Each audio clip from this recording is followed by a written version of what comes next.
Assalamualaikum warahmatullahi wabarakatuh. Di sini saya akan membahas mengenai materi penyusunan policy brief dan dokumen advokasi agribisnis.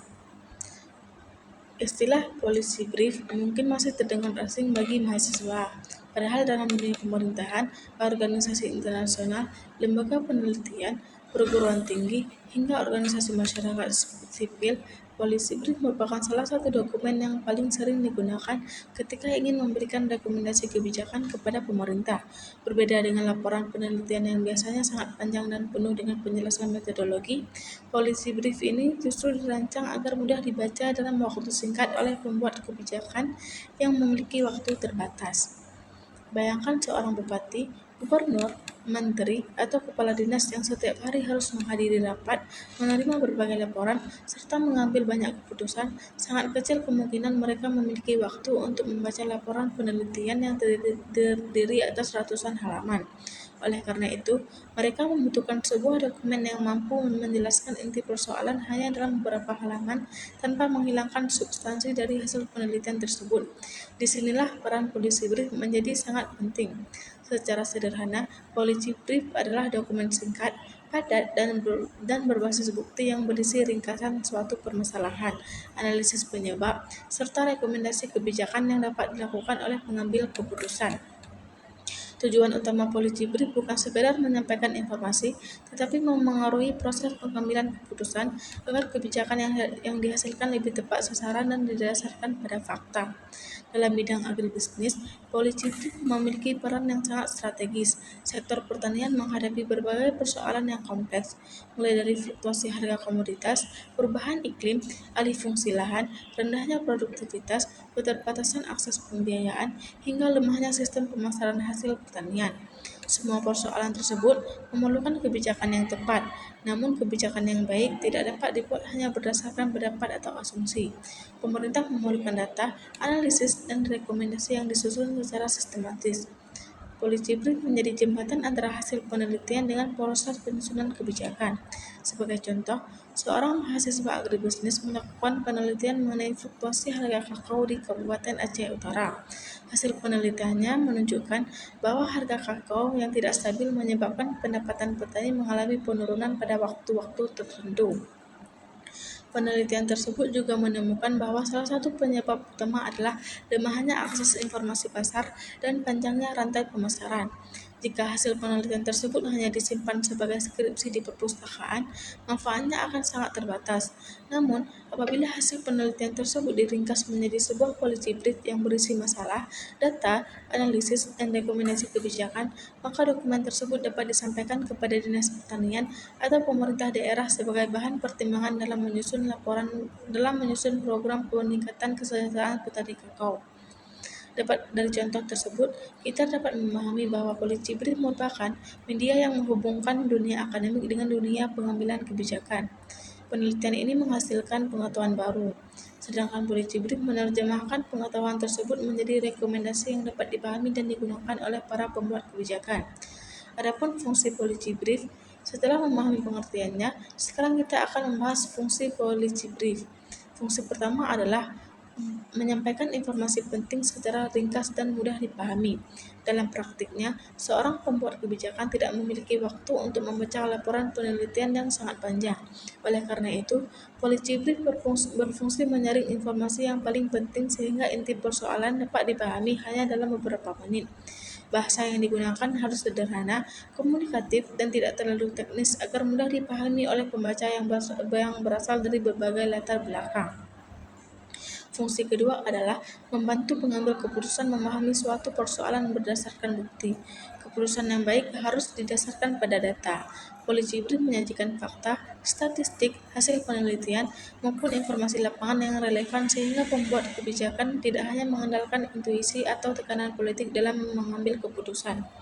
Fungsi ketiga adalah memberikan rekomendasi kebijakan. Inilah yang membedakan policy brief dengan banyak dokumen lainnya. Policy brief tidak berhenti pada penjelasan mengenai masalah, tetapi juga menawarkan solusi yang realistis. Rekomendasi tersebut harus dapat dilaksanakan sesuai dengan kondisi lapangan dan mempertimbangkan sumber daya yang tersedia. Fungsi yang keempat adalah menjadi alat komunikasi dalam proses advokasi.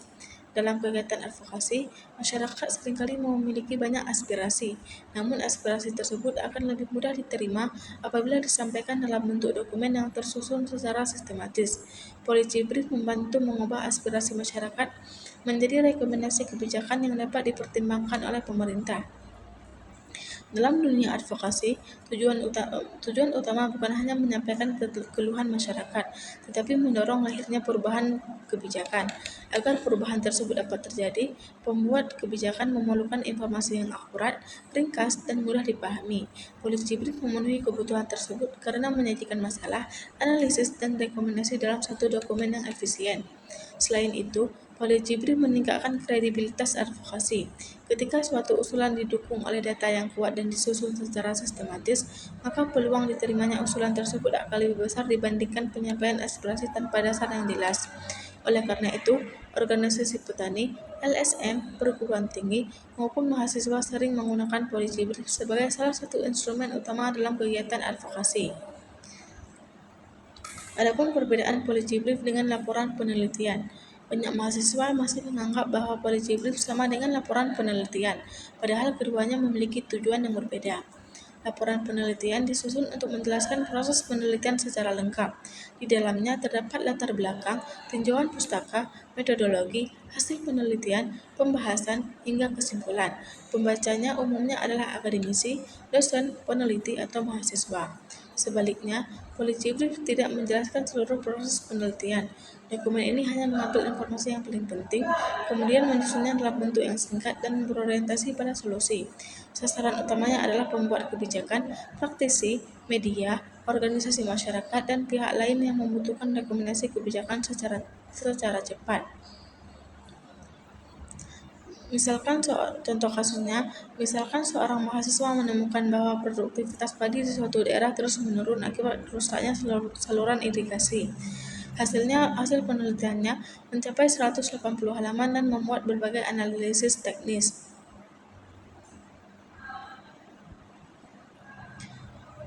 Adapun struktur dan komponen Policy Brief.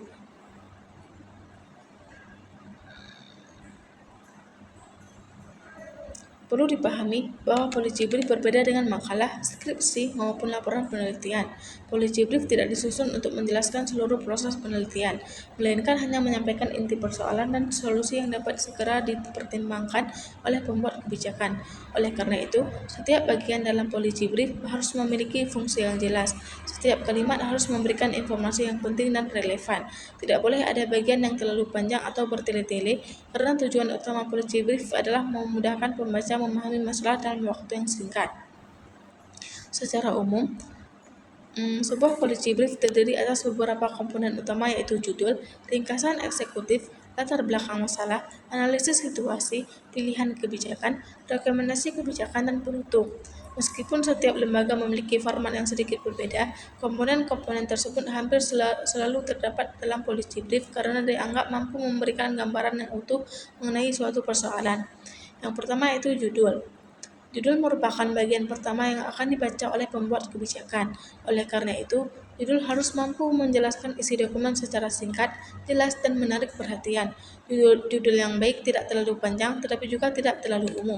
Sebagai contoh, apabila Policy Brief membahas persoalan harga kakao, maka judul seperti strategi stabilisasi harga kakao untuk meningkatkan pendapatan petani di Kabupaten Aceh Utara jauh lebih informatif dibandingkan hanya menuliskan harga kakao. Judul yang spesifik akan membantu pembaca memahami fokus pembahasan bahkan sebelum membaca isi dokumen. Yang kedua yaitu ringkasan eksekutif. Ringkasan eksekutif merupakan inti dari seluruh Policy Brief. Bagian ini biasanya hanya terdiri dari beberapa paragraf pendek yang menjelaskan secara singkat mengenai masalah yang sedang dihadapi, penyebab utama, dampaknya, serta rekomendasi kebijakan yang diusulkan. Karena banyak pengambil kebijakan membaca ringkasan terlebih dahulu sebelum memutuskan apakah dokumen tersebut perlu dipelajari lebih lanjut. Oleh sebab itu, ringkasan harus mampu memberikan gambaran yang jelas mengenai keseluruhan isi Policy Brief. Ringkasan yang baik tidak memuat terlalu banyak angka atau penjelasan teknis. Sebaliknya, ringkasan harus menggunakan bahasa yang sederhana, langsung pada inti persoalan, dan mudah dipahami oleh pembaca dari berbagai latar belakang. Yang ketiga yaitu latar belakang masalah. Pada bagian ini, penyusun policy brief menjelaskan mengapa suatu persoalan perlu mendapat perhatian. Latar belakang tidak hanya menjelaskan bahwa suatu masalah memang ada, tetapi juga menunjukkan mengapa masalah tersebut penting untuk segera diselesaikan. Misalnya, apabila policy brief membahas rendahnya produktivitas kakao, maka latar belakang dapat menjelaskan kondisi produksi kakao beberapa tahun terakhir, kontribusi kakao terhadap perekonomian daerah, serta dampak yang ditimbulkan apabila produktivitas terus mengalami penurunan. Bagian ini sebaiknya didukung oleh data statistik, hasil penelitian, maupun informasi resmi agar pembaca memperoleh gambaran yang objektif mengenai kondisi yang sedang terjadi. Yang keempat yaitu analisis situasi. Pada bagian ini, penyusun menjelaskan faktor-faktor yang menyebabkan masalah terjadi. Analisis tidak hanya mengabarkan kondisi, tetapi juga menjelaskan hubungan sebab akibat. Sebagai contoh, apabila pendapatan petani menurun, analisis perlu menjelaskan apakah penyebabnya berasal dari rendahnya harga jual, meningkatnya biaya produksi, perubahan iklim, serangan hama, atau lemahnya akses pemasaran. Analisis yang baik selalu didukung oleh bukti yang dapat dipertanggungjawabkan sehingga pembuat kebijakan dapat memahami akar permasalahan sebelum menentukan solusi. Yang kelima, pilihan kebijakan. Tidak semua masalah hanya memiliki satu solusi. Oleh karena itu, dalam policy brief biasanya disajikan beberapa pilihan kebijakan. Setiap alternatif dijelaskan beserta kelebihan dan kekurangannya. Misalnya, untuk mengatasi rendahnya harga hasil panen, terdapat beberapa pilihan kebijakan seperti memperkuat koperasi petani, memberikan subsidi transportasi, memperbaiki sistem informasi harga, atau membangun pusat distribusi hasil pertanian. Dengan menyajikan beberapa alternatif, pembuat kebijakan memiliki ruang untuk memilih solusi yang paling sesuai dengan kondisi daerahnya. Dan yang keenam, rekomendasi kebijakan. Setelah menjelaskan berbagai pilihan yang tersedia, penyusun memberikan rekomendasi mengenai alternatif yang dianggap paling efektif. Rekomendasi harus bersifat realistis, artinya rekomendasi harus mempertimbangkan kondisi ekonomi, sosial, sumber daya manusia, anggaran pemerintah, serta kemampuan pelaksanaannya. Rekomendasi yang terlalu ideal tetapi sulit diterapkan akan sulit diwujudkan. Sebaliknya, rekomendasi yang sederhana namun dapat segera dilaksanakan seringkali memberikan dampak yang lebih besar. Yang ketujuh, penutup. Penutup berisi penegasan kembali mengenai pentingnya penyelesaian masalah serta harapan agar rekomendasi yang telah disusun dapat menjadi bahan pertimbangan dalam proses pengambilan kebijakan. Penutup tidak terlalu panjang. Yang terpenting adalah memberikan kesan bahwa masalah tersebut membutuhkan perhatian segera. Contoh kasusnya, misalkan sekelompok mahasiswa agribisnis melakukan penelitian mengenai rendahnya pendapatan petani cabai di Kabupaten Aceh Utara. Hasil penelitian menunjukkan bahwa masalah utama bukan terletak pada produktivitas, melainkan pada fluktuasi harga yang sangat tinggi ketika musim panen raya. Mahasiswa kemudian menyusun sebuah policy brief. Mereka memberikan judul yang spesifik sehingga pembuat kebijakan langsung memahami topik yang dibahas. Selanjutnya, mereka membuat ringkasan eksekutif yang menjelaskan bahwa harga cabai dapat turun hingga di bawah biaya produksi sehingga petani mengalami kerugian. Pada bagian latar belakang, mahasiswa menyajikan data mengenai luas lahan cabai, jumlah petani, perkembangan harga dalam 5 tahun terakhir, serta kontribusi cabai terhadap perekonomian daerah. Kemudian dilakukan analisis mengenai penyebab fluktuasi harga, misalnya karena distribusi yang belum efisien, informasi pasar yang tidak merata, serta lemahnya kelembagaan pemasaran. Setelah itu, mahasiswa menyusun beberapa pilihan kebijakan, seperti pembangunan gudang penyimpanan, penguatan koperasi pemasaran, pemanfaatan platform pemasaran digital, dan penyediaan informasi harga secara real-time. Dari beberapa alternatif tersebut, mereka merekomendasikan penguatan koperasi dan sistem informasi harga sebagai solusi yang paling realistis untuk dilaksanakan dalam jangka Jibril menjadi jauh lebih mudah dipahami dan oleh pemerintah dibandingkan jika seluruh hasil penelitian disampaikan dalam bentuk laporan setebal ratusan halaman. Dari pembahasan ini dapat disimpulkan bahwa struktur policy brief yang baik akan menentukan efektivitas komunikasi antara peneliti dan pembuat kebijakan. Penyusunan yang sistematis, bahasa yang jelas, serta rekomendasi yang realistis akan meningkatkan peluang agar suatu usulan dapat dipertimbangkan dalam proses penyusunan kebijakan.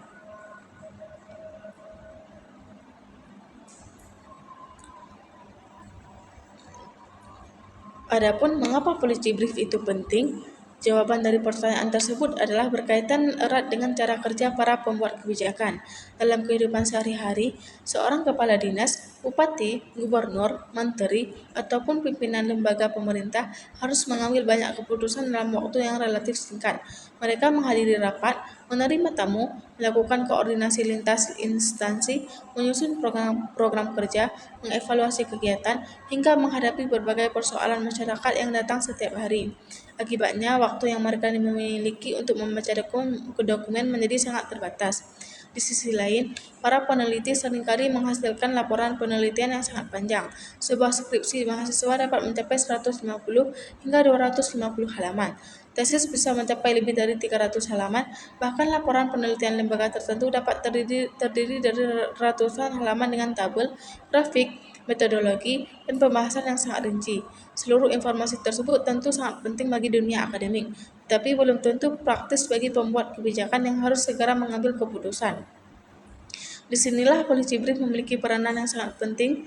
Policy Brief berfungsi sebagai jembatan yang menghubungkan dunia penelitian dengan dunia kebijakan. Dokumen ini mengambil inti dari hasil penelitian, kemudian menyusunnya menjadi informasi yang singkat, jelas, mudah dipahami, dan langsung mengarah pada rekomendasi kebijakan. Dengan demikian, seorang pembuat kebijakan tidak perlu membaca seluruh laporan penelitian untuk memahami persoalan yang sedang dibahas. Perlu dipahami bahwa tujuan utama Policy Brief bukan menyederhanakan ilmu pengetahuan secara berlebihan, melainkan menyajikan informasi yang paling relevan agar dapat digunakan sebagai dasar pengambil keputusan. Oleh karena itu, setiap informasi yang dimasukkan ke dalam Policy Brief harus benar-benar dipilih berdasarkan tingkat kepentingannya. Informasi yang tidak mendukung pengambilan keputusan sebaiknya tidak dimasukkan agar dokumen tetap ringkas namun tetap memiliki kualitas yang tinggi. Yang pertama itu pembuat kebijakan tidak membaca laporan panjang.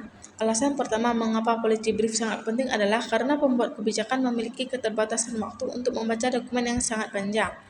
Bayangkan seorang kepala dinas pertanian yang setiap hari menerima puluhan surat, menghadiri berbagai rapat, mengunjungi lokasi kegiatan, melakukan koordinasi dengan pemerintah daerah, serta menyusun berbagai program pembangunan. Dalam kondisi seperti itu, tentu sangat sulit untuk beliau membaca laporan penelitian yang terdiri atas ratusan halaman. Hal yang sama juga terjadi pada seorang bupati atau gubernur. Mereka harus mengambil keputusan mengenai berbagai sektor, seperti pendidikan, kesehatan, infrastruktur, ekonomi, hingga pertanian. Sangat kecil kemungkinan mereka memiliki waktu membaca seluruh laporan penelitian yang masuk ke meja kerja mereka. Apabila informasi yang ingin disampaikan terlalu panjang, kemungkinan besar hanya sebagian kecil yang akan dibaca. Bahkan tidak jarang sebuah laporan hanya dibaca pada bagian kesimpulannya saja. Akibatnya, banyak informasi penting yang justru tidak sampai kepada pengambil keputusan. Policy Brief hadir untuk mengatasi persoalan tersebut.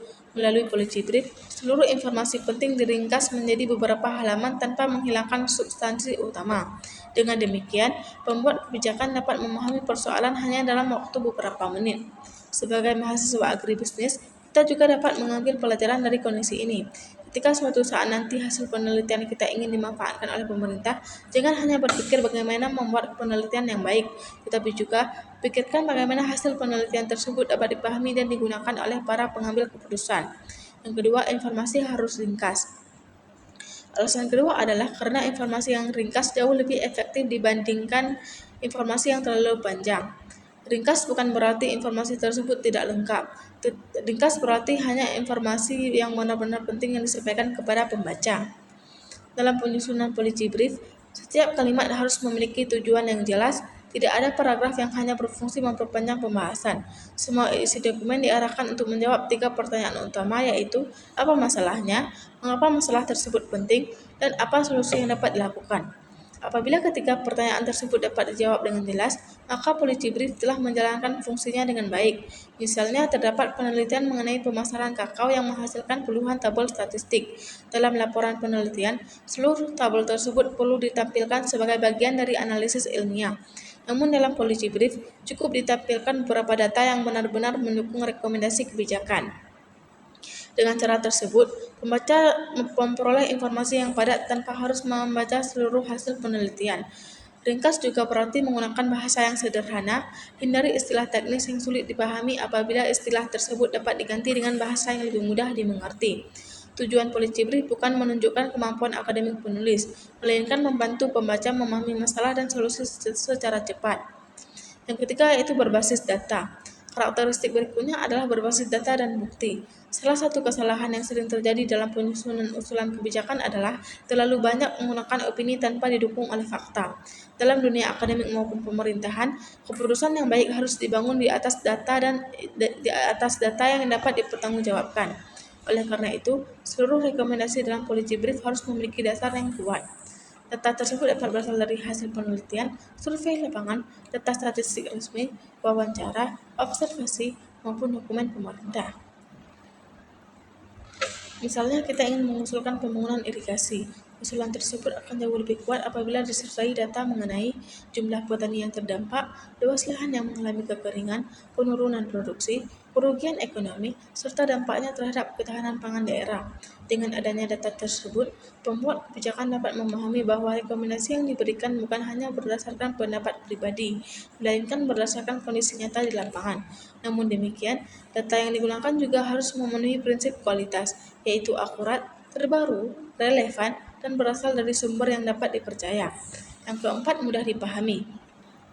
Policy brief juga harus mudah dipahami oleh berbagai kalangan. Pembaca policy brief tidak selalu berasal dari latar belakang akademik. Ada yang berasal dari pemerintah, ada yang berasal dari dunia usaha, ada pula yang berasal dari organisasi masyarakat.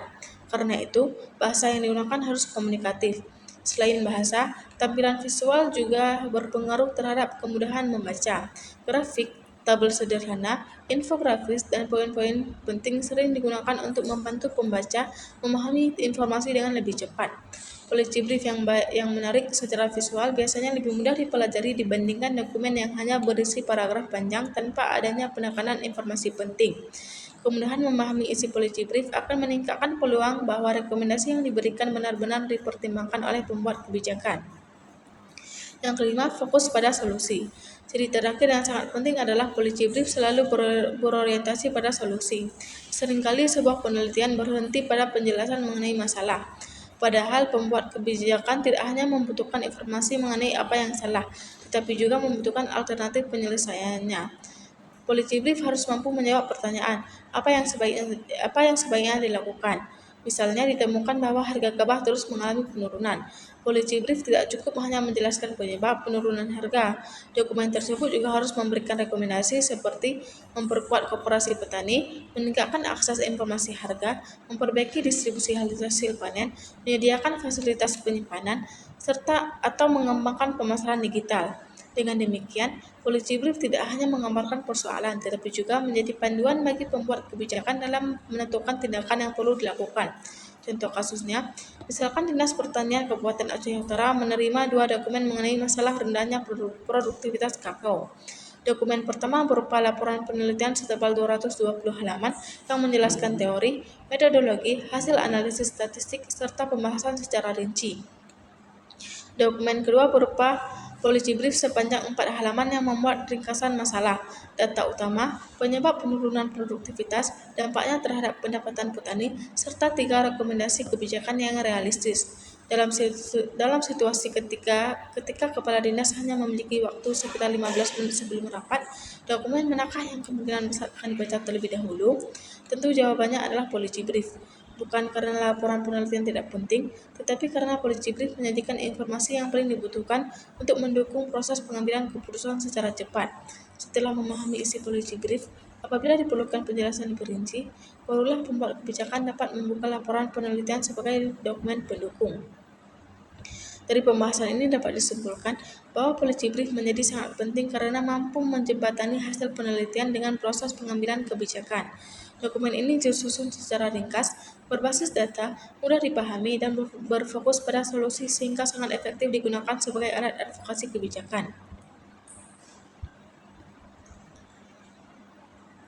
Adapun jenis dokumen advokasi. Pada slide Sebagai mahasiswa agribisnis, memahami berbagai jenis dokumen advokasi sangat penting karena nantinya kita tidak hanya dituntut mampu melakukan penelitian, tetapi juga mampu mengomunikasikan hasil penelitian tersebut kepada pihak yang membutuhkan. Banyak hasil penelitian yang sebenarnya sangat baik, tetapi tidak pernah dimanfaatkan karena disampaikan dalam bentuk yang kurang sesuai dengan kebutuhan pembuat kebijakan. Sebaliknya, hasil penelitian yang dikemas dalam dokumen advokasi yang tepat seringkali mampu mengaruhi lahirnya suatu program pemerintah atau perubahan kebijakan yang memberikan manfaat bagi masyarakat. Dokumen advokasi dapat diibaratkan sebagai berbagai jenis alat komunikasi, sama seperti seorang petani yang memiliki cangkul, traktor, sprayer, dan alat panen dengan fungsi yang berbeda-beda. Seorang pelaku advokasi juga memiliki berbagai jenis dokumen yang digunakan sesuai dengan kondisi yang dihadapi. Tidak semua persoalan harus disampaikan menggunakan policy brief. Ada situasi tertentu yang lebih tepat menggunakan position paper, policy memo, ataupun executive summary. Oleh karena itu, pemilihan jenis dokumen merupakan bagian penting dalam strategi advokasi. Hal yang perlu diingat adalah tidak ada satu jenis dokumen yang paling baik untuk semua situasi. Dokumen yang baik adalah dokumen yang sesuai dengan tujuan komunikasi, sasaran pembaca, dan kebutuhan pengambilan keputusan. Seorang penyusun advokasi harus mampu memilih dokumen yang paling efektif agar pesan yang ingin disampaikan benar-benar dipahami dan dapat ditindaklanjuti. Yang pertama, policy brief. Policy brief merupakan dokumen yang paling sering digunakan dalam kegiatan advokasi kebijakan karena berfungsi memberikan rekomendasi kebijakan kepada para pengambil keputusan. Isi policy brief biasanya terdiri atas penjelasan singkat mengenai suatu masalah, analisis penyebab, data pendukung, dampak yang ditimbulkan, serta rekomendasi kebijakan yang dianggap paling tepat. Dokumen ini disusun secara ringkas agar dapat dibaca dalam waktu singkat oleh pejabat pemerintah atau pihak lain yang memiliki kewenangan dalam membuat keputusan. Keunggulan utama policy brief adalah kemampuannya menghubungkan hasil penelitian dengan proses penyusunan kebijakan. Oleh karena itu, bahasa yang digunakan harus sederhana, langsung pada pokok persoalan, dan tidak dipenuhi istilah ilmiah yang sulit dipahami. Sebagai contoh, seorang mahasiswa agribisnis melakukan penelitian mengenai rendahnya produktivitas kakao akibat serangan hama. Hasil penelitian tersebut kemudian diringkas menjadi policy brief yang berisi 3 rekomendasi utama, yaitu peningkatan penyuluhan, penyediaan bibit unggul, dan penguatan pengendalian hama terpadu. Dokumen tersebut dapat disampaikan kepada Dinas Pertanian sebagai bahan pertimbangan dalam menyusun program kerja. Yang kedua, position paper. Berbeda dengan policy brief yang lebih menekankan pada rekomendasi kebijakan, position paper bertujuan menjelaskan sikap resmi suatu organisasi terhadap sebuah isu. Dalam dunia advokasi, seringkali terdapat berbagai pandangan mengenai satu persoalan. Organisasi petani, perguruan tinggi, koperasi, maupun lembaga swadaya masyarakat perlu menunjukkan posisi mereka secara jelas. Position paper digunakan untuk menjelaskan mengapa suatu organisasi mendukung atau menolak suatu kebijakan, lengkap dengan alasan dan dasar yang digunakan. Position paper biasanya memuat latar belakang isu, argumentasi, bukti pendukung, analisis dampak, serta pernyataan sikap organisasi. Dokumen ini tidak hanya menjelaskan apa yang menjadi masalah, tetapi juga menunjukkan prinsip yang dipegang oleh organisasi tersebut. Sebagai contoh, apabila pemerintah berencana mengalihfungsikan sebagian lahan pertanian produktif menjadi kawasan industri, sebuah organisasi petani dapat menyusun position paper yang menjelaskan alasan mereka menolak kebijakan tersebut. Dokumen tersebut memuat data mengenai penurunan luas lahan sawah, dampaknya terhadap produksi pangan, serta alternatif solusi yang dapat dilakukan tanpa mengorbankan lahan pertanian. Dengan adanya position paper, sikap organisasi menjadi lebih jelas dan dapat dipahami oleh pemerintah maupun masyarakat. Yang ketiga, executive summary. Executive summary merupakan ringkasan dari sebuah laporan yang lebih panjang. Dokumen ini bertujuan memberikan gambaran umum mengenai isi laporan sehingga pembaca dapat memahami poin-poin penting tanpa harus membaca seluruh dokumen. Berbeda dengan policy brief, executive summary tidak selalu berisi rekomendasi kebijakan. Fokus utamanya adalah menyampaikan inti informasi dari suatu laporan. Misalnya, sebuah penelitian mengenai pemasaran kopi menghasilkan laporan setebal 200 halaman. Agar pimpinan lembaga dapat memahami hasil penelitian dengan cepat, dibuatlah executive summary sepanjang 2 hingga 3 halaman yang menjelaskan tujuan penelitian, metode, hasil utama, serta kesimpulan. Eksekutif summary sangat berguna dalam rapat, presentasi, atau ketika pimpinan hanya memiliki waktu yang terbatas untuk mempelajari suatu dokumen. Meskipun singkat, Eksekutif summary tetap harus memuat informasi yang paling penting sehingga pembaca memperoleh gambaran menyeluruh mengenai isi laporan. Yang keempat, policy memo.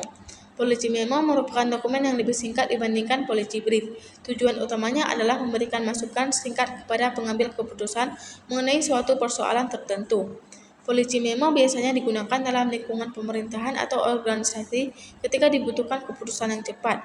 Isinya langsung mengarah pada pokok masalah tanpa penjelasan yang terlalu panjang. Sebagai contoh, seorang kepala bidang di Dinas Pertanian membutuhkan pertimbangan mengenai penambahan hak anggaran penyuluhan. Seorang staf kemudian menyusun policy memo yang berisi kondisi saat ini, alasan perlunya penambah anggaran, dampak apabila tidak dilakukan, serta rekomendasi yang dapat segera diputuskan oleh pimpinan. Karena sifatnya yang singkat, policy memo biasanya hanya terdiri dari 1 hingga 3 halaman. Namun meskipun pendek, isinya tetap harus akurat dan berbasis data. Yang kelima, naskah audiensi. Naskah audiensi merupakan dokumen yang disiapkan sebagai bahan presentasi ketika bertemu langsung dengan pengambil keputusan.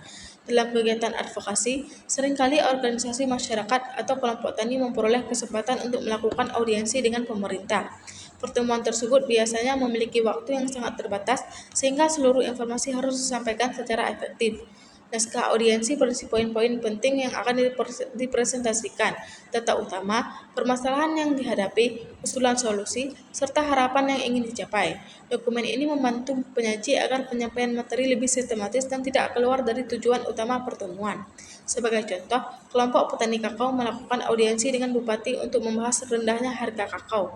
Mereka menyiapkan naskah audiensi yang memuat kondisi petani saat ini, data harga selama 5 tahun terakhir, penyebab fluktuasi harga, serta usulan pembentukan informasi penguatan koperasi pemasaran. Dengan adanya naskah audiensi, proses dialog menjadi lebih terarah dan seluruh informasi penting dapat disampaikan dalam waktu yang singkat. Kasusnya itu, bayangkan terdapat sebuah penelitian mengenai menurunnya produktivitas padi akibat kerusakan saluran irigasi di suatu kabupaten. Apabila tujuan utamanya adalah memberikan rekomendasi kepada pemerintah daerah, maka dokumen yang paling tepat adalah policy brief. Namun apabila sebuah organisasi petani ingin menunjukkan sikap resmi bahwa mereka menolak pengalihan anggaran perbaikan irigasi ke sektor lain, maka perlu menyusun position paper. Ketika laporan penelitian yang panjang akan disampaikan kepada kepala dinas, maka dibuat eksekutif summary agar isi penelitian dapat dipahami dengan cepat. Apabila kepala bidang membutuhkan masukan singkat sebelum rapat, maka staf menyusun policy memo yang hanya berisi poin-poin utama dan rekomendasi. Selanjutnya, ketika organisasi petani memperoleh jadwal bertemu langsung dengan bupati, mereka menyiapkan naskah audiensi sebagai panduan presentasi agar penyampaian usulan berjalan efektif. Dari contoh tersebut dapat dipahami bahwa kelima dokumen tersebut saling melengkapi. Semuanya memiliki tujuan yang berbeda, tetapi sama-sama berfungsi mendukung keberhasilan proses advokasi. Dari pembahasan ini dapat disimpulkan bahwa setiap jenis dokumen advokasi memiliki fungsi yang berbeda sesuai dengan tujuan komunikasi dan sasaran pembacanya. Policy brief digunakan untuk memberikan rekomendasi kebijakan, position paper menjelaskan sikap organisasi, eksekutif summary menyajikan ringkasan laporan, policy memo memberikan masukan singkat kepada pengambil keputusan, sedangkan naskah audiensi menjadi panduan ketika melakukan pertemuan langsung dengan pihak yang berwenang. Kemampuan memilih jenis dokumen yang tepat akan membuat proses advokasi menjadi lebih efektif, pesan lebih mudah dipahami, dan peluang diterimanya rekomendasi kebijakan menjadi semakin besar. Istilah policy brief mungkin masih terdengar asing bagi mahasiswa, padahal dalam dunia pemerintahan, organisasi internasional, lembaga penelitian, perguruan tinggi, hingga organisasi masyarakat sipil, policy brief merupakan salah satu dokumen yang paling sering digunakan ketika ingin memberikan rekomendasi kebijakan kepada pemerintah. Berbeda dengan laporan penelitian yang biasanya sangat panjang dan penuh dengan penjelasan metodologi, policy brief ini justru dirancang agar mudah dibaca dalam waktu singkat oleh pembuat kebijakan yang memiliki waktu terbatas. Bayangkan seorang bupati, gubernur, menteri, atau kepala dinas yang setiap hari harus menghadiri rapat, menerima berbagai laporan, serta mengambil banyak keputusan. Sangat kecil kemungkinan mereka memiliki waktu untuk membaca laporan penelitian yang terdiri atas ratusan halaman. Oleh karena itu, mereka membutuhkan sebuah dokumen yang mampu menjelaskan inti persoalan hanya dalam beberapa halaman tanpa menghilangkan substansi dari hasil penelitian tersebut. Disinilah peran policy brief menjadi sangat penting. Secara sederhana, policy brief adalah dokumen singkat, padat, dan berbasis bukti yang berisi ringkasan suatu permasalahan, analisis penyebab, serta rekomendasi kebijakan yang dapat dilakukan oleh pengambil keputusan. Tujuan utama Polisi Brief bukan sekedar menyampaikan informasi, tetapi memengaruhi proses pengambilan keputusan agar kebijakan yang dihasilkan lebih tepat sasaran dan didasarkan pada fakta. Dalam bidang agribisnis, Polisi Brief memiliki peran yang sangat strategis. Sektor pertanian menghadapi berbagai persoalan yang kompleks, mulai dari fluktuasi harga komoditas, perubahan iklim, alih fungsi lahan, rendahnya produktivitas, keterbatasan akses pembiayaan, hingga lemahnya sistem pemasaran hasil pertanian. Semua persoalan tersebut memerlukan kebijakan yang tepat, namun kebijakan yang baik tidak dapat dibuat hanya berdasarkan pendapat atau asumsi. Pemerintah memerlukan data, analisis, dan rekomendasi yang disusun secara sistematis. Polisi Brief menjadi jembatan antara hasil penelitian dengan proses penyusunan kebijakan. Sebagai contoh, seorang mahasiswa agribisnis melakukan penelitian mengenai fluktuasi harga kakao di Kabupaten Aceh Utara. Hasil penelitiannya menunjukkan bahwa harga kakao yang tidak stabil menyebabkan pendapatan petani mengalami penurunan pada waktu-waktu tertentu. Penelitian tersebut juga menemukan bahwa salah satu penyebab utama adalah lemahnya akses informasi pasar dan panjangnya rantai pemasaran. Jika hasil penelitian tersebut hanya disimpan sebagai skripsi di perpustakaan, manfaatnya akan sangat terbatas. Namun, apabila hasil penelitian tersebut diringkas menjadi sebuah policy brief yang berisi masalah, data, analisis, dan rekomendasi kebijakan, maka dokumen tersebut dapat disampaikan kepada Dinas Pertanian atau pemerintah daerah sebagai bahan pertimbangan dalam menyusun program peningkatan kesejahteraan petani kakao. Dari contoh tersebut, kita dapat memahami bahwa Polisi Brief merupakan media yang menghubungkan dunia akademik dengan dunia pengambilan kebijakan. Penelitian ini menghasilkan pengetahuan baru, sedangkan Polisi Brief menerjemahkan pengetahuan tersebut menjadi rekomendasi yang dapat dipahami dan digunakan oleh para pembuat kebijakan. Adapun fungsi Polisi Brief, setelah memahami pengertiannya, sekarang kita akan membahas fungsi Polisi Brief. Fungsi pertama adalah menyampaikan informasi penting secara ringkas dan mudah dipahami. Dalam praktiknya, seorang pembuat kebijakan tidak memiliki waktu untuk membaca laporan penelitian yang sangat panjang. Oleh karena itu, Polisi Brief berfungsi menyaring informasi yang paling penting sehingga inti persoalan dapat dipahami hanya dalam beberapa menit. Bahasa yang digunakan harus sederhana, komunikatif, dan tidak terlalu teknis agar mudah dipahami oleh pembaca yang berasal dari berbagai latar belakang. Fungsi kedua adalah membantu pengambil keputusan memahami suatu persoalan berdasarkan bukti. Keputusan yang baik harus didasarkan pada data. Polisi Brief menyajikan fakta, statistik, hasil penelitian, maupun informasi lapangan yang relevan sehingga pembuat kebijakan tidak hanya mengandalkan intuisi atau tekanan politik dalam mengambil keputusan. Fungsi ketiga adalah memberikan rekomendasi kebijakan. Inilah yang membedakan Polisi Brief dengan banyak dokumen lainnya. Polisi Brief tidak berhenti pada penjelasan mengenai masalah, tetapi juga menawarkan solusi yang realistis. Rekomendasi tersebut harus dapat dilaksanakan sesuai dengan kondisi lapangan dan mempertimbangkan sumber daya yang tersedia. Fungsi yang keempat adalah menjadi alat komunikasi dalam proses advokasi.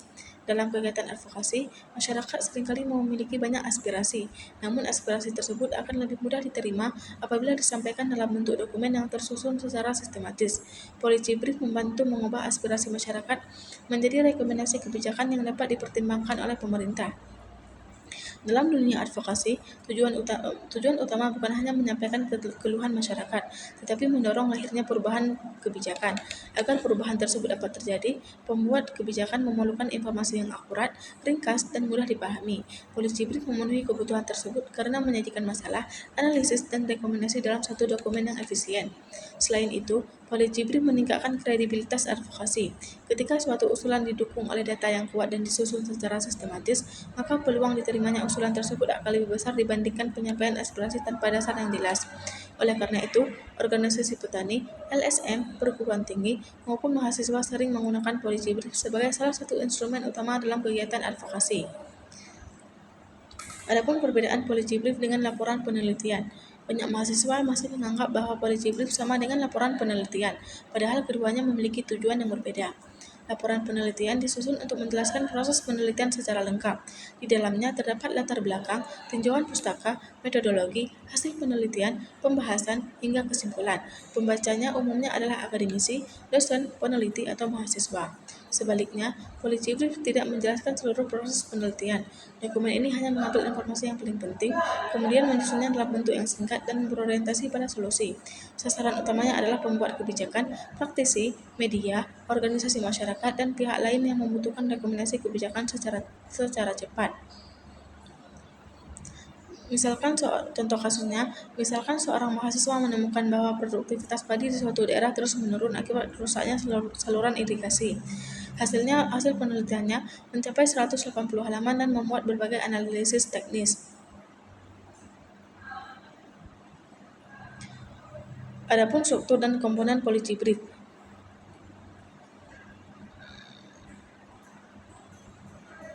Perlu dipahami bahwa polygibrif berbeda dengan makalah, skripsi, maupun laporan penelitian. Polygibrif tidak disusun untuk menjelaskan seluruh proses penelitian, melainkan hanya menyampaikan inti persoalan dan solusi yang dapat segera dipertimbangkan oleh pembuat kebijakan. Oleh karena itu, setiap bagian dalam polygibrif harus memiliki fungsi yang jelas. Setiap kalimat harus memberikan informasi yang penting dan relevan. Tidak boleh ada bagian yang terlalu panjang atau bertele-tele, karena tujuan utama polygibrif adalah memudahkan pembaca memahami masalah dalam waktu yang singkat. Secara umum, sebuah polygibrif terdiri atas beberapa komponen utama, yaitu judul, ringkasan eksekutif, latar belakang masalah, analisis situasi, pilihan kebijakan, rekomendasi kebijakan, dan penutup. Meskipun setiap lembaga memiliki format yang sedikit berbeda, komponen-komponen tersebut hampir selalu terdapat dalam polygibrif karena dianggap mampu memberikan gambaran yang utuh mengenai suatu persoalan. Yang pertama yaitu judul. Judul merupakan bagian pertama yang akan dibaca oleh pembuat kebijakan. Oleh karena itu, judul harus mampu menjelaskan isi dokumen secara singkat, jelas, dan menarik perhatian. Judul yang baik tidak terlalu panjang, tetapi juga tidak terlalu umum. Sebagai contoh, apabila polygibrif membahas persoalan harga kakao, maka judul seperti strategi stabilisasi harga kakao untuk meningkatkan pendapatan petani di Kabupaten Aceh Utara jauh lebih informatif dibandingkan hanya menuliskan harga kakao. Judul yang spesifik akan membantu pembaca memahami fokus pembahasan bahkan sebelum membaca isi dokumen. Yang kedua yaitu ringkasan eksekutif. Ringkasan eksekutif merupakan inti dari seluruh polygibrif.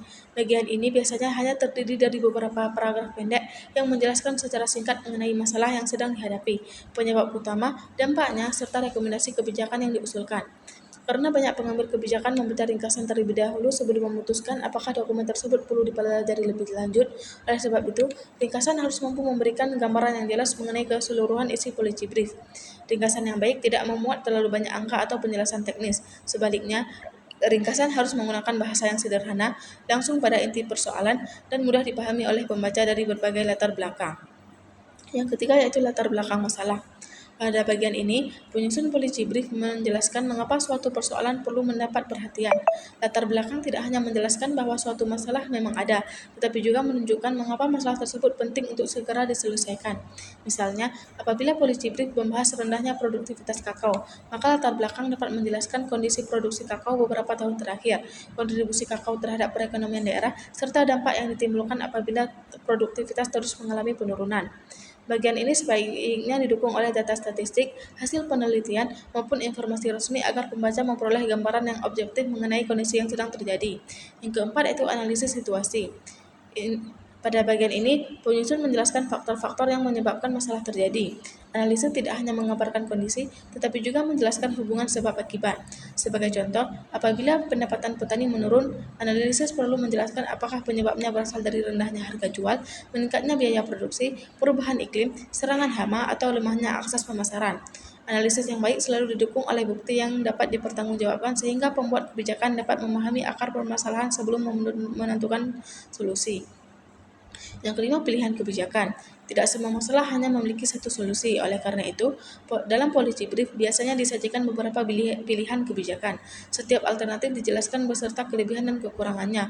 Misalnya, untuk mengatasi rendahnya harga hasil panen, terdapat beberapa pilihan kebijakan seperti memperkuat koperasi petani, memberikan subsidi transportasi, memperbaiki sistem informasi harga, atau membangun pusat distribusi hasil pertanian. Dengan menyajikan beberapa alternatif, pembuat kebijakan memiliki ruang untuk memilih solusi yang paling sesuai dengan kondisi daerahnya. Dan yang keenam, rekomendasi kebijakan. Setelah menjelaskan berbagai pilihan yang tersedia, penyusun memberikan rekomendasi mengenai alternatif yang dianggap paling efektif. Rekomendasi harus bersifat realistis, artinya rekomendasi harus mempertimbangkan kondisi ekonomi, sosial, sumber daya manusia, anggaran pemerintah, serta kemampuan pelaksanaannya.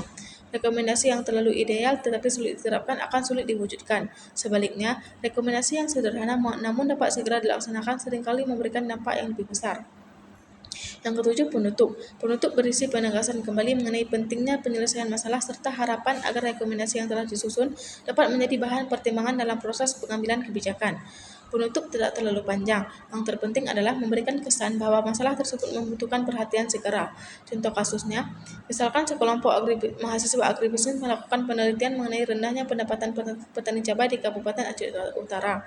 Hasil penelitian menunjukkan bahwa masalah utama bukan terletak pada produktivitas, melainkan pada fluktuasi harga yang sangat tinggi ketika musim panen raya. Mahasiswa kemudian menyusun sebuah policy brief. Mereka memberikan judul yang spesifik sehingga pembuat kebijakan langsung memahami topik yang dibahas. Selanjutnya, mereka membuat ringkasan eksekutif yang menjelaskan bahwa harga cabai dapat turun hingga di bawah biaya produksi sehingga petani mengalami kerugian. Pada bagian latar belakang, mahasiswa menyajikan data mengenai luas lahan cabai, jumlah petani, perkembangan harga dalam 5 tahun terakhir, serta kontribusi cabai terhadap perekonomian daerah. Kemudian dilakukan analisis mengenai penyebab fluktuasi harga, misalnya karena distribusi yang belum efisien, informasi pasar yang tidak merata, serta lemahnya kelembagaan pemasaran.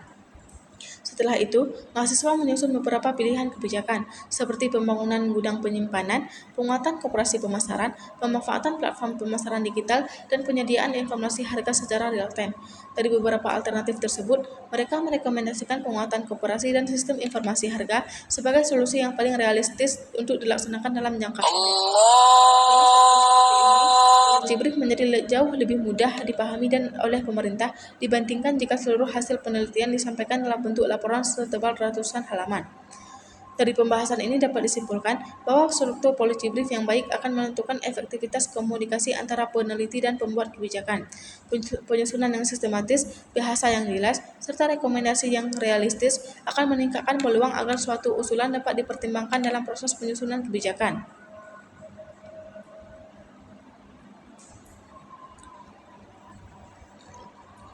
Adapun mengapa policy brief itu penting?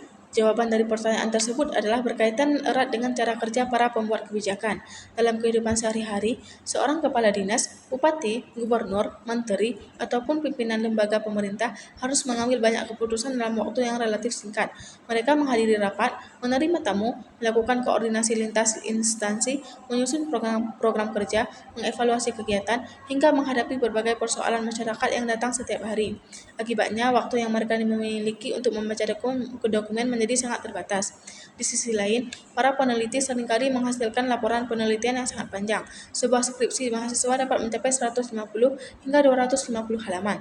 Tesis bisa mencapai lebih dari 300 halaman, bahkan laporan penelitian lembaga tertentu dapat terdiri dari ratusan halaman dengan tabel, grafik, metodologi, dan pembahasan yang sangat rinci. Seluruh informasi tersebut tentu sangat penting bagi dunia akademik, tapi belum tentu praktis bagi pembuat kebijakan yang harus segera mengambil keputusan. Disinilah policy brief memiliki peranan yang sangat penting. Policy brief berfungsi sebagai jembatan yang menghubungkan dunia penelitian dengan dunia kebijakan. Dokumen ini mengambil inti dari hasil penelitian, kemudian menyusunnya menjadi informasi yang singkat, jelas, mudah dipahami, dan langsung mengarah pada rekomendasi kebijakan. Dengan demikian, seorang pembuat kebijakan tidak perlu membaca seluruh laporan penelitian untuk memahami persoalan yang sedang dibahas. Perlu dipahami bahwa tujuan utama policy brief bukan menyederhanakan ilmu pengetahuan secara berlebihan, melainkan menyajikan informasi yang paling relevan agar dapat digunakan sebagai dasar pengambil keputusan. Oleh karena itu, setiap informasi yang dimasukkan ke dalam policy brief harus benar-benar dipilih berdasarkan tingkat kepentingannya. Informasi yang tidak mendukung pengambilan keputusan sebaiknya tidak dimasukkan agar dokumen tetap ringkas namun tetap memiliki kualitas yang tinggi. Yang pertama itu pembuat kebijakan tidak membaca laporan panjang. Alasan pertama mengapa policy brief sangat penting adalah karena pembuat kebijakan memiliki keterbatasan waktu untuk membaca dokumen yang sangat panjang. Bayangkan seorang kepala dinas pertanian yang setiap hari menerima puluhan surat, menghadiri berbagai rapat, mengunjungi lokasi kegiatan, melakukan koordinasi dengan pemerintah daerah, serta menyusun berbagai program pembangunan. Dalam kondisi seperti itu, tentu sangat sulit untuk beliau membaca laporan penelitian yang terdiri atas ratusan halaman. Hal yang sama juga terjadi pada seorang bupati atau gubernur. Mereka harus mengambil keputusan mengenai berbagai sektor, seperti pendidikan, kesehatan, infrastruktur, ekonomi, hingga pertanian. Sangat kecil kemungkinan mereka memiliki waktu membaca seluruh laporan penelitian yang masuk ke meja kerja mereka. Apabila informasi yang ingin disampaikan terlalu panjang, kemungkinan besar hanya sebagian kecil yang akan dibaca. Bahkan tidak jarang sebuah laporan hanya dibaca pada bagian kesimpulannya saja. Akibatnya, banyak informasi penting yang justru tidak sampai kepada pengambil keputusan. Policy brief hadir untuk mengatasi persoalan tersebut. Melalui policy brief, seluruh informasi penting diringkas menjadi beberapa halaman tanpa menghilangkan substansi utama. Dengan demikian, pembuat kebijakan dapat memahami persoalan hanya dalam waktu beberapa menit. Sebagai mahasiswa agribisnis, kita juga dapat mengambil pelajaran dari kondisi ini. Ketika suatu saat nanti hasil penelitian kita ingin dimanfaatkan oleh pemerintah, jangan hanya berpikir bagaimana membuat penelitian yang baik, tetapi juga pikirkan bagaimana hasil penelitian tersebut dapat dipahami dan digunakan oleh para pengambil keputusan. Yang kedua, informasi harus ringkas. Alasan kedua adalah karena informasi yang ringkas jauh lebih efektif dibandingkan informasi yang terlalu panjang. Ringkas bukan berarti informasi tersebut tidak lengkap. Ringkas berarti hanya informasi yang benar-benar penting yang disampaikan kepada pembaca. Dalam penyusunan policy brief, setiap kalimat harus memiliki tujuan yang jelas. Tidak ada paragraf yang hanya berfungsi memperpanjang pembahasan. Semua isi dokumen diarahkan untuk menjawab 3 pertanyaan utama, yaitu apa masalahnya, mengapa masalah tersebut penting, dan apa solusi yang dapat dilakukan. Apabila ketiga pertanyaan tersebut dapat dijawab dengan jelas, maka policy brief telah menjalankan fungsinya dengan baik. Misalnya, terdapat penelitian mengenai pemasaran kakao yang menghasilkan puluhan tabel statistik. Dalam laporan penelitian, seluruh tabel tersebut perlu ditampilkan sebagai bagian dari analisis ilmiah. Namun dalam policy brief, cukup ditampilkan beberapa data yang benar-benar mendukung rekomendasi kebijakan. Dengan cara tersebut, pembaca memperoleh informasi yang padat tanpa harus membaca seluruh hasil penelitian. Ringkas juga berarti menggunakan bahasa yang sederhana, hindari istilah teknis yang sulit dipahami apabila istilah tersebut dapat diganti dengan bahasa yang lebih mudah dimengerti. Tujuan policy brief bukan menunjukkan kemampuan akademik penulis, melainkan membantu pembaca memahami masalah dan solusi secara cepat. Yang ketiga yaitu berbasis data. Karakteristik berikutnya adalah berbasis data dan bukti. Salah satu kesalahan yang sering terjadi dalam penyusunan usulan kebijakan adalah terlalu banyak menggunakan opini tanpa didukung oleh fakta. Dalam dunia akademik maupun pemerintahan, keputusan yang baik harus dibangun di atas data yang dapat dipertanggungjawabkan. Oleh karena itu, seluruh rekomendasi dalam policy brief harus memiliki dasar yang kuat. Data tersebut dapat berasal dari hasil penelitian, survei lapangan, data statistik resmi, wawancara, observasi, maupun dokumen pemerintah. Misalnya kita ingin mengusulkan pembangunan irigasi. Usulan tersebut akan jauh lebih kuat apabila disertai data mengenai jumlah petani yang terdampak, luas lahan yang mengalami kekeringan, penurunan produksi, kerugian ekonomi, serta dampaknya terhadap ketahanan pangan daerah. Dengan adanya data tersebut, pembuat kebijakan dapat memahami bahwa rekomendasi yang diberikan bukan hanya berdasarkan pendapat pribadi, melainkan berdasarkan kondisi nyata di lapangan.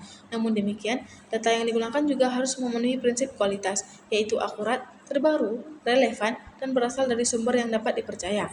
Yang keempat, mudah dipahami. Policy brief juga harus mudah dipahami oleh berbagai kalangan. Pembaca policy brief tidak selalu berasal dari latar belakang akademik. Ada yang berasal dari pemerintah, ada yang berasal dari dunia usaha, ada pula yang berasal dari organisasi masyarakat. Karena itu, bahasa yang digunakan harus komunikatif. Selain bahasa, tampilan visual juga berpengaruh terhadap kemudahan membaca. Grafik, tabel sederhana, infografis, dan poin-poin penting sering digunakan untuk membantu pembaca memahami informasi dengan lebih cepat. Policy brief yang menarik secara visual biasanya lebih mudah dipelajari dibandingkan dokumen yang hanya berisi paragraf panjang tanpa adanya penekanan informasi penting. Kemudahan memahami isi policy brief akan meningkatkan peluang bahwa rekomendasi yang diberikan benar-benar dipertimbangkan oleh pembuat kebijakan. Yang kelima, fokus pada solusi. Jadi terakhir yang sangat penting adalah policy brief selalu berorientasi pada solusi. Seringkali sebuah penelitian berhenti pada penjelasan mengenai masalah. Padahal pembuat kebijakan tidak hanya membutuhkan informasi mengenai apa yang salah, tetapi juga membutuhkan alternatif penyelesaiannya. Policy brief harus mampu menjawab pertanyaan, apa yang sebaiknya dilakukan. Misalnya ditemukan bahwa harga gabah terus mengalami penurunan. Policy brief tidak cukup hanya menjelaskan penyebab penurunan harga. Dokumen tersebut juga harus memberikan rekomendasi seperti memperkuat koperasi petani, meningkatkan akses informasi harga, memperbaiki distribusi hasil panen, menyediakan fasilitas penyimpanan, serta atau mengembangkan pemasaran digital. Dengan demikian, policy brief tidak hanya menggambarkan persoalan, tetapi juga menjadi panduan bagi pembuat kebijakan dalam menentukan tindakan yang perlu dilakukan.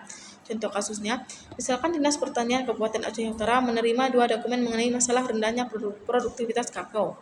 Dokumen pertama berupa laporan penelitian setebal 220 halaman yang menjelaskan teori, metodologi, hasil analisis statistik, serta pembahasan secara rinci. Dokumen kedua berupa policy brief sepanjang 4 halaman yang memuat ringkasan masalah, data utama, penyebab penurunan produktivitas, dampaknya terhadap pendapatan petani, serta 3 rekomendasi kebijakan yang realistis. Dalam situasi ketika kepala dinas hanya memiliki waktu sekitar 15 menit sebelum rapat, dokumen manakah yang kemungkinan besar akan dibaca terlebih dahulu? Tentu jawabannya adalah policy brief. bukan karena laporan penelitian tidak penting, tetapi karena polisi brief menyajikan informasi yang paling dibutuhkan untuk mendukung proses pengambilan keputusan secara cepat. Setelah memahami isi polisi brief, apabila diperlukan penjelasan perinci, barulah pembuat kebijakan dapat membuka laporan penelitian sebagai dokumen pendukung.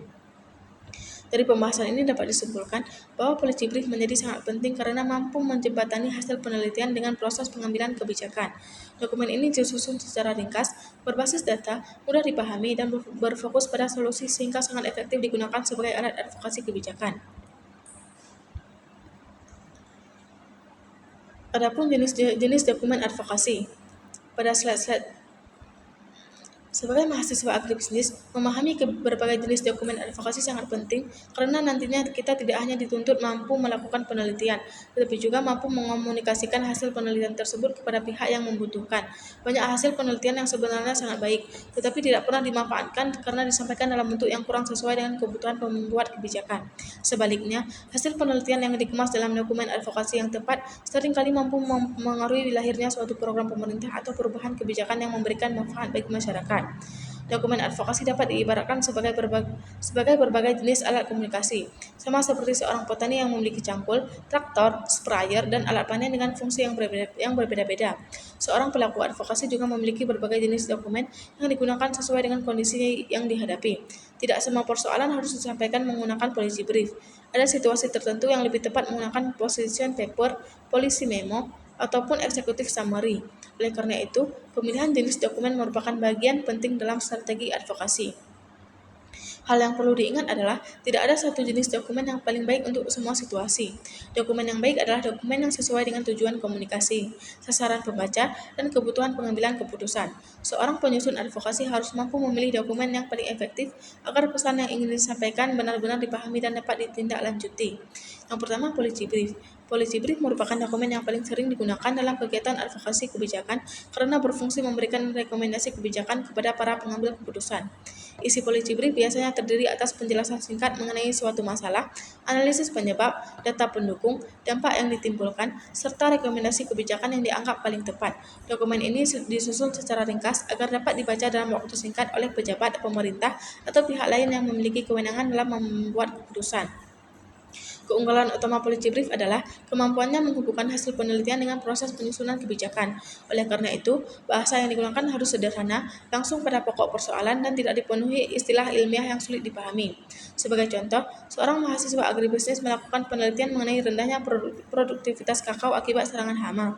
Hasil penelitian tersebut kemudian diringkas menjadi policy brief yang berisi 3 rekomendasi utama, yaitu peningkatan penyuluhan, penyediaan bibit unggul, dan penguatan pengendalian hama terpadu. Dokumen tersebut dapat disampaikan kepada Dinas Pertanian sebagai bahan pertimbangan dalam menyusun program kerja. Yang kedua, position paper. Berbeda dengan policy brief yang lebih menekankan pada rekomendasi kebijakan, position paper bertujuan menjelaskan sikap resmi suatu organisasi terhadap sebuah isu. Dalam dunia advokasi, seringkali terdapat berbagai pandangan mengenai satu persoalan. Organisasi petani, perguruan tinggi, koperasi, maupun lembaga swadaya masyarakat perlu menunjukkan posisi mereka secara jelas. Position paper digunakan untuk menjelaskan mengapa suatu organisasi mendukung atau menolak suatu kebijakan, lengkap dengan alasan dan dasar yang digunakan.